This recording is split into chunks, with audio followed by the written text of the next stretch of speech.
It's not about picking stocks. It's about picking the right portfolio.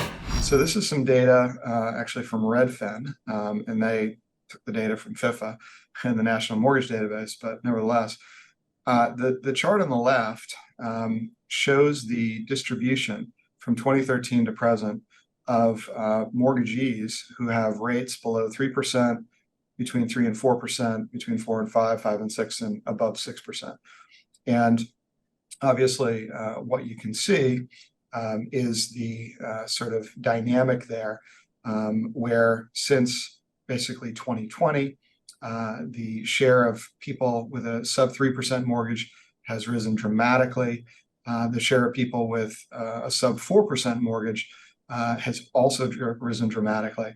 And to give an idea, 92% of mortgagees have a rate below 6%, 4 out of 5 below 5%, 60% below 4%, and almost a quarter of people have a mortgage below 3%. So then where it gets interesting is this the survey that Redfin asked homeowners based on their mortgage rate, would you consider selling your home based on what the prevailing mortgage rate is, relative obviously to their own? And what they found is that about a quarter of people said, and these are people who are considering listing their home in the next year, so that they would feel more urgency to sell if rates were to fall below 5%. So right now you've got rates up in the high sixes. So you're talking about almost a 2% drop just to get about a quarter of the people who are thinking about listing off the fence. The next big break point is that half of those people would list pretty quickly if rates were to fall below 4%. Now you're talking about almost a 3-point drop. And then finally, fully 80% would move briskly if rates were to get down below 3%.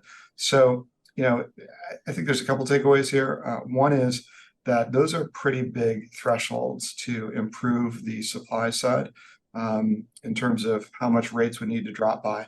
And remember, it's the supply side or the lack of inventory that's certainly underpinning relative price stability in the housing market. So that seems like it's going to be quite a while before that dynamic changes in a meaningful way. The other thing to think about, however, is that if rates do get low enough, you could have a significant unlocking of, if you will, pent up listing supply.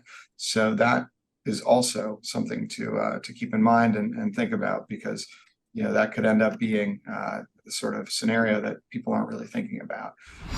Hey there, Hedgeye Nation, or if you're not part of Hedgeye Nation, thanks for watching Hedgeye on YouTube. If you haven't already, make sure to click on the button below there. Subscribe to our YouTube page. You can also follow the link in the description to our website to get even more great investing content.